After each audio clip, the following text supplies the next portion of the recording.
I'm so excited about our guest today. She is a aesthetic nurse practitioner all the way from Virginia. Please help me to introduce Rachel Duke. Hi, Hey, Rachel. Thank you so much for joining me today. thank you so much for having me. Hi, my name is Jonathan McLean, and I'm the founder and CEO of McLean Aesthetics.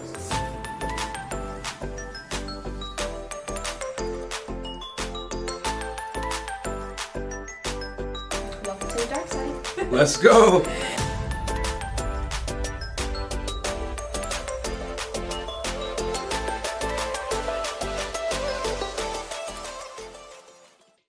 Awesome, awesome. So I have so many questions for you, so let's hop right in. Sure. So, Rachel, tell us a little bit about the challenges getting into the industry. Oh, it's a tough industry to break into. I was very lucky that in the beginning, I kind of started as the industry was growing. So I've been able to grow professionally and, through the business within the growth of the industry. But right now, for new providers that want to get into the industry, it's very hard to kind of break in. I get emails on the daily and DMs on Instagram all the time. How do I get into the industry? How do I, even get experience? So, I think initially trying to put yourself out there. Mm. I think, in the beginning, we didn't have colleagues to reach out to, and because there were just a few of us and we were on an island all by ourselves. So I think it's initially very important to find friends within the Mm. industry. So you believe like community is important? Extremely important. The industry is so busy. You hear the term a lot, or community over competition. And I truly, truly believe that because the industry is so large, we have more patients seeking these services than we do appropriate providers. So there's plenty of business to go around. So I think for us to share and mentor to each other is extremely important. Yeah, I can agree with you more. It's upside down right now, especially at so many clientele. It's like it's no competition at all for Yeah, sure. no. So tell us a little bit about a little bit about your background and how you got into the industry. My background is all mostly emergency room nursing. And I really got into aesthetics by chance. I was burnt out in the hospital and in the ER, as you talk to many nurses today. Mhm. And I was at the time striving to get my nurse practitioner. So I was working in the emergency room and then going back to school. And I just was to a point in my career as a nurse that I wasn't feeling fulfilled. And I think I was just a little burnt out at the hospital. And just on a whim, I said, I need a change. And I said to my husband, will you support me? I just need a different job. And I just so happened to find a job in a dermatology practice. And I thought, okay, this is great. It's 8 to 5. I can concentrate on school and just kind of see where my next step is. I really thought of it as a stepping stone, not as a place that I would see myself long term. And it was a dermatology practice that this was back in 2005 that had a medical spa and a general dermatology practice. And I had the opportunity to start providing services within the medical spa and assisting the dermatologist doing injections. And that's when I was like, okay, I think I have found, where I want to be. I just so happened to just found a love and passion for the industry. And then, from that point, of course, continued with my nurse practitioner. I had several different jobs with different plastic surgeons in town, gaining experience. That's super cool, and I'm glad you actually brought that up because so many nurses come from like a ER setting or the hospital setting, and they want to get into the aesthetic industry. Could you kind of elaborate a little bit more on the benefits of joining the industry or some things that they offer versus in the hospital? Mhm. I think there's just more freedom. The hospital, it can be so challenging. I think it's a wonderful place as a new nurse to gain experience because you learn how to prioritize, you learn how to manage multiple patients, you get a great skill set. But being in the aesthetic industry, it is a little more of an 8 to 5. It's not necessarily Monday through Friday, but it is more of a Monday through Friday job. And I think it's a better pace. In the hospital setting, you have a floor of patients, or goodness, I think I recently heard there was a ratio of like 20-1. I mean, I just can't even imagine now having to deal with what the nurses are dealing with in the hospital, where in an aesthetic setting, it's truly, one-on-one with your patients. You can time, if you want to have a practice where you're seeing lots of patients in and out in a faster pace. I have a little bit more of my practice is based on, I want to see less patients and provide more value and more options for my patients. So I like to spend time and build a relationship with my patients. So that one-on-one approach is wonderful. And of course, we have holidays off. We're not fighting the grind of having to work every other holiday and every other weekend. So I think truly, especially younger nurses today, they're looking at more of a work-life balance than what we used to have. Yeah, no, I can definitely agree. And what I also notice a lot is that a lot of people that enter this industry have families, and they want that of, I only want to work a couple of days here, or I don't want Yeah. to work every day throughout the week. So I can agree with the flexibility. Yes. And in the aesthetic industry, you can truly do that. Last year, in the last 2 years, I was building my business. So I was working, of course, more hours, but I've decided this year that I've really tried to condense my patient hours. So I'm in Mm, the office more now this year, 3 days a week for longer days. And then that mm. allows me more time to do things like this, to do podcasts and to do business development and to do training. So I've been able to have that flexibility that I wouldn't have been able to have in a different setting. How important is it to have that kind of balance of, yeah, I do have to work and build my business, but I also have to do the marketing part and stuff outside of it? Extremely important, especially if you're running your own business. And, with aesthetics, even if you're working for someone, you Mhm. still are building a brand. I truly believe that, because in most cases, patients are coming in to see the provider. So, they want to match your aesthetic. They want to kind of jive or vibe with you within the setting. So I think it's very important to have a social media page, to be doing continuing education, to be out in the community, offer yourself to do podcasts and things. Yeah, no, I completely agree. I always tell injectors you are a brand from day one. When you start that social media page and pick up that needle, you're a brand. People want to come see you, they want to follow you, they want to follow your life. Yes. Is it important to share your life, or how do you kind of balance how much to share? That's been a true challenge. I joke I'm on the more mature end of the field. So I didn't, grow up with social media. So it has been a challenge. In the beginning, I was a little more hesitant about sharing more personal things. And I think it's a challenge within the industry because we are aesthetic medicine. And I think we have to remember that we're a specialty of medicine. And I Mhm. don't want it to get to the point. I think it has teetered a little bit of becoming this it is seen sometimes on the outside as not a true medical treatment. So I think we have to keep it very professional. But I also think that, patients want to see that side of you. I've had patients come in that have said, they like seeing pictures of my dog, or they love that I've been on vacation. They'll say, you deserve that vacation so much. I love to see that you took time out of the office because I know you're working all the time. Or I recently had a patient say that they liked seeing glimpses of me in my home because it gave them a better insight about me, Mhm. and more about my aesthetic as well. But I agree. yeah, there's a fine balance though. And I think we're still working on that, I think, as an industry. Yeah, no, I agree 100%, 100% with that. And people definitely want to follow you on the journey, but you got to have some stuff that you keep to yourself. So, and Yes. yeah, Yes. for sure, for sure. Now, one of the big reasons that I wanted to bring you on the show is because I found you on Instagram. And I know I was telling you a little behind the scenes. Your content is great. It's like top Oh, notch. thank you. Yeah. Yeah, and I wanted to see kind of how did you get to that point, and how has it affected you by doing the social media over and over again?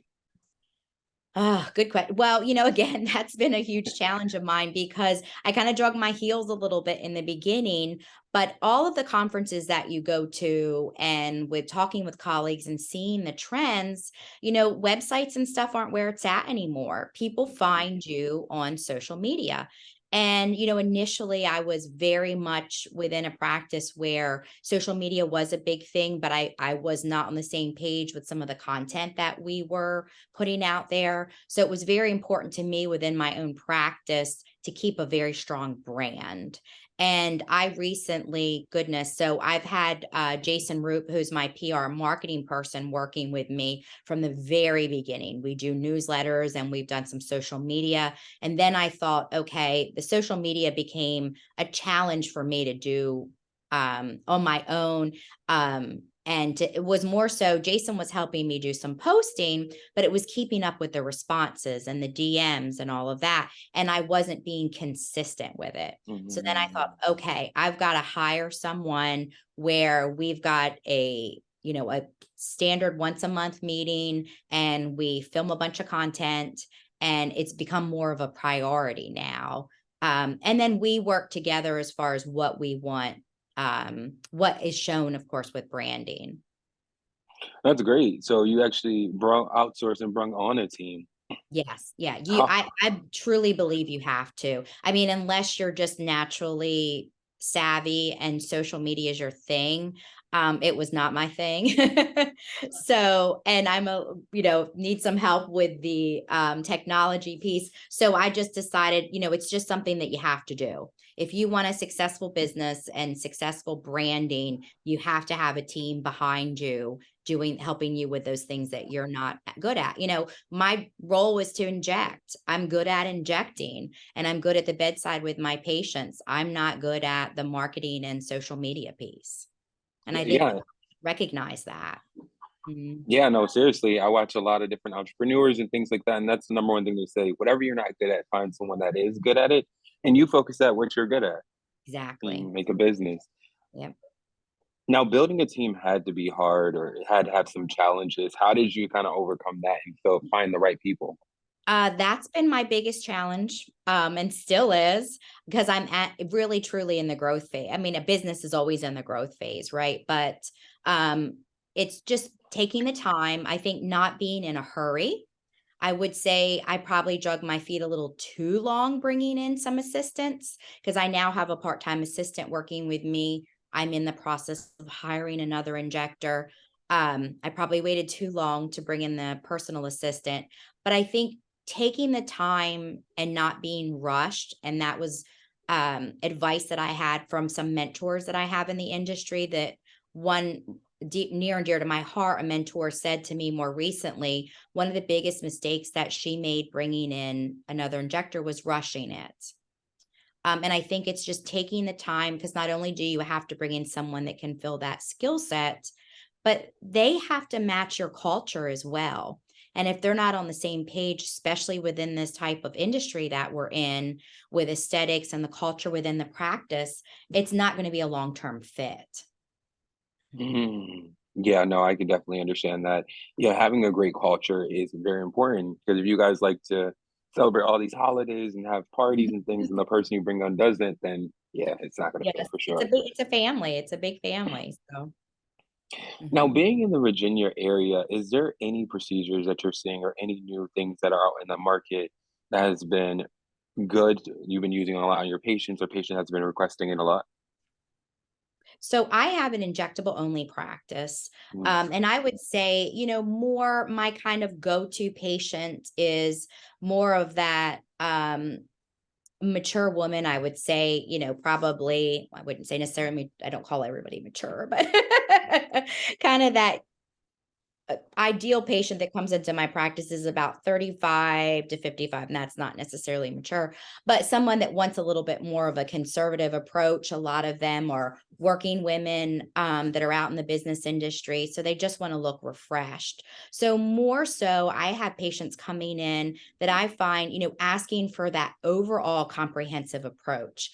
I'm finding that the patients that are coming into me, they've been other places, but it maybe the provider has just gone by what the patient has said. Oh, these lines are bothering me, so let's inject those lines, rather than really sitting down and talking to them about the overall pan-facial approach and kind of setting up a long-term plan.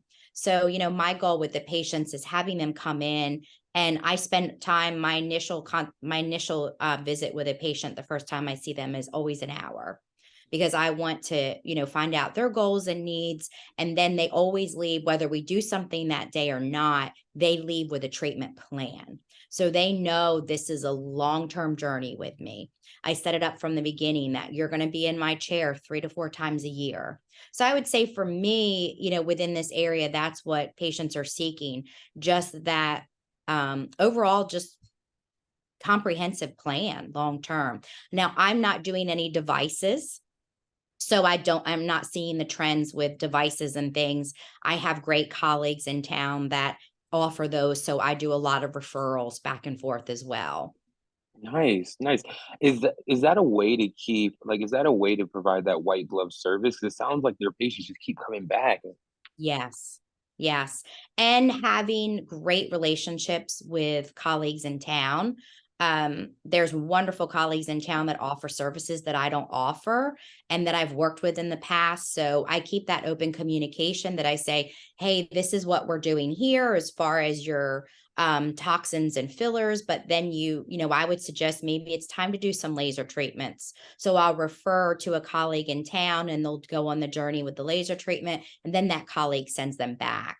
So it's a great way too for us to have a referral base back and forth. And then we can both be experts in what we're doing, right? Because my feeling is we can't be a jack of all trades. I can't be the expert and keep up with all the lasers and all of the skincare treatments and all of the, every time we turn around, there's a new injectable coming out on the market. So my focus has really been focus on what I do best, and then outsource to who I find is the best for other services that my patients need.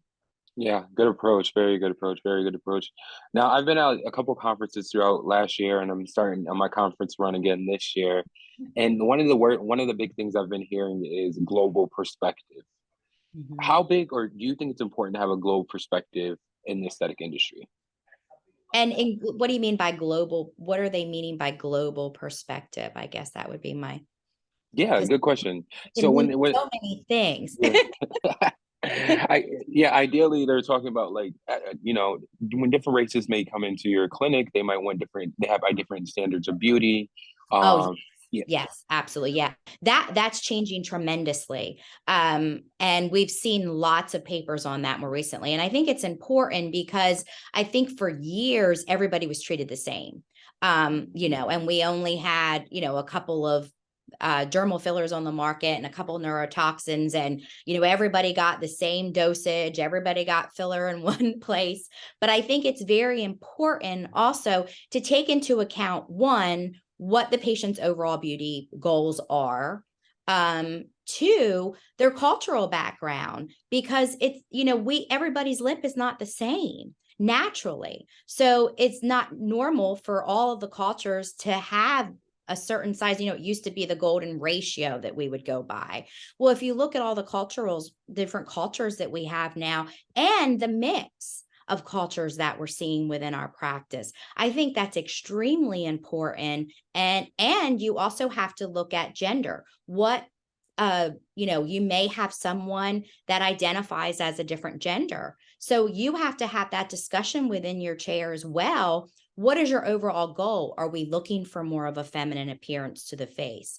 What type of a lip are you looking for? And if you're not having that conversation with the patients, you are doing a huge disservice, because we all don't want to look the same, right? I think for years, we were doing our patients a disservice and everyone was looking exactly the same. Like, you've got that joke of the housewife. Well, that's not what everyone looks like today. yeah, no, for sure, for sure. Now, to my understanding, you're a trainer, right? Correct? Yes, that is correct. Mhm. Okay, so tell us a little bit about what do you do as far as like training, and how can someone like get in contact with you if they're interested in training? Sure. So I train with Allergan Medical Institute. I also train privately, and then I've also started training. There is a training institute called Injectability Institute. Now they're based out in Torrance, California, and I'll be doing some trainings for them this spring and summer on the East Coast. So I would say for now, sending me an email or a DM on Instagram. Also, if you have an account with Allergan and you'd like me to come into the office and do training specifically on Allergan products, they can reach out to their rep or business development manager to have me come in and do a training as well. Awesome, awesome. And I've seen you on Real Self too. You've got some Yes, yes, recognition on there. yes. That was a lot of fun. Mhm. How does that help your career when you get those things? Oh, I think it helps just giving the patients more confidence, Yeah. that they see that you've been recognized and that other, a lot of those awards, the Real Self Award, and the Top 100 Award, that's from colleagues and patients.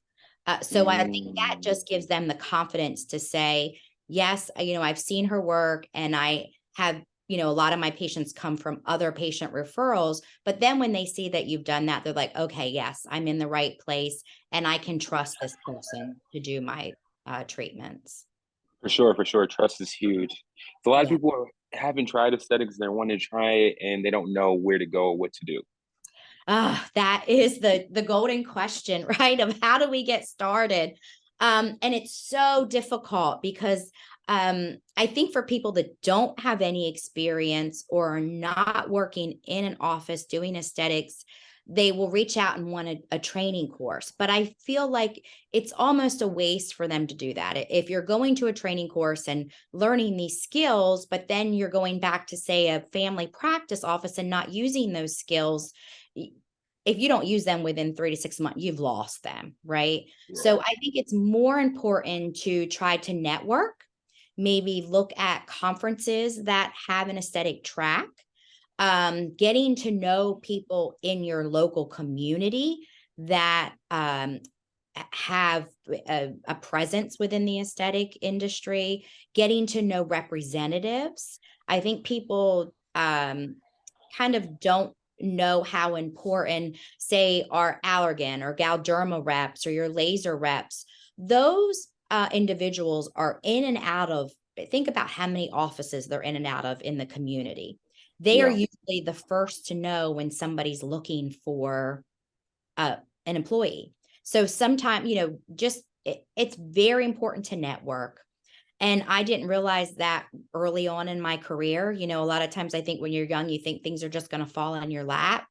And it doesn't work that way. You've got to kind of do some grunt work and get out there and knock on doors, make a list of the plastics in town and the aesthetic offices in town and knock on doors and go in and drop your resume off and, be a little pushy. Say, this is my dream and this is what I want to do. And you may not be hiring right now, but please keep my resume. I've had several that have been, I'm looking specifically for an NP or PA. And I've had a couple RNs reach out to me and say, hey, I'm going to school. Would you be willing? And they've been a little bit like, hey, this is what I really want to do. And that makes me think, hey, I might want to give this person an opportunity. Yeah, no, I definitely understand that. I agree with that 100%. I tell all the candidates I work with the exact same thing for sure. Now, I know you mentioned conferences. Are there any conferences that you would suggest? Mhm. So I'm very big. I am a member of ISPAN. It's International Society of Plastics and Aesthetic Nurses. But the conference is wonderful. You don't have to be a nurse to attend. They do it every year, usually in the fall. I forget where it's based next year, but it's usually in September. It's wonderful. If you are a nurse interested in aesthetics or in aesthetics, you can also join to be a member. Aesthetic Next is another great conference. I'm trying to think of AmSpa is another one that I've always enjoyed going to. If you're a business owner, I love Aesthetic Masterminds. That's a wonderful group of colleagues that it's all business based because we don't get that. That's one of the things that we're all lacking, because we're all great clinicians, but we're not business people. So Aesthetic Masterminds is developed specifically for those in aesthetics that own their own business. Wow, those are some great conferences. I'm going to list them below for sure, so everyone can check them out. Now, I always like to ask about key leaders in the industry. I think leaders obviously guide us, and everyone can be a leader in their own way. But who are some people in the industry that you would suggest for other people maybe to follow to learn more from? Mhm. My number one mentor right now is Leslie Fletcher. She owns injectability clinic in Torrance, California, and she's the one who I'll be training with. Goodness, she's been in the industry, I think, for close to 20 years, and she's always been a huge mentor of mine. Another one, Dawn Sagrillo. She owns Refresh. I think she's in Milwaukee. She's based in Milwaukee. She's also, they call them the OGs, of course, of aesthetics. She's been in the industry for a very long time, and she's been a huge mentor as well to me over the pandemic. I reached out to her several times when I was getting ready to start my practice, and she was willing and open to offering all of the pearls. Another one is Connie Brennan. She's a great colleague in the industry as well, especially if you're looking for educational and legit educational training from her. I would Awesome, say they're awesome. probably my top three. Mm. Nice. I'm gonna just list those below so everyone can reach out to them too, for sure. Well, thank you, Rachel, so much for sitting down with me and speaking more about the industry. Tell everybody where they can find you and what you got planned next. Yep. So I am expanding. I am going to be partnering with a colleague here in town and building a new space. So we're going to be in, I think it's around 2,800 square feet. So I will still be Rachel Duke offering injectables only, but then partnering with another practice called Luna Aesthetics so we can offer more opportunities for our patients. So she's going to be focusing on the skincare portion. I'll be focusing on the injectable portion, and we'll keep our business, our business and our brands, but under one roof. And then people can find me at Rachel Duke NP on Instagram. Awesome, awesome. And until next time, bye. Yep. Thank you.